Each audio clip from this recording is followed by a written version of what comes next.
家人们，我真诚建议大家，既然出来留学或者是工作了，就不要丢中国人的脸了，好吗？我最近在给我们朋友租房子，然后问遍了几乎99.9%的中介或者是房东，俄罗斯的啊，他们可以接受一切外国人，接受不了中国人，说对中国人的印象就是脏乱差。7年前我在就是俄罗斯喀山啊，租房子很好租，但是现在对中国人的这种刻板印象，不知道从什么时候开始就变成这样了。我们朋友今天还说，他曾经问过一个房东为什么不租给中国人，他说中国人太脏了，太乱了，太没有诚信了，就是给人一种这样的刻板印象。你说你们出来干啥来了？还有那父母回教娃娃，让娃娃打扫卫生，就这么简单的事情做不到，也没说偷，也没说抢，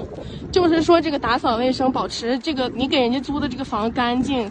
就这么一点就做不到吗？真的，现在没有人愿意租房子给这个中国人，就是因为这样的原因。在我的再三保证下，才给人家租了一套。我说这个确实，我说我们本身也是租房子好多年了，不会出现这样的情况，那只是个别。但是你要知道，这样的个别是他们能接触到唯一的中国人，为数不多的中国人。你给人家这种印象，这种刻板印象，让大家拒绝所有的中国人，这种的简直太不好了。真的，家人们别丢人。来抖音极速版看视频领现金。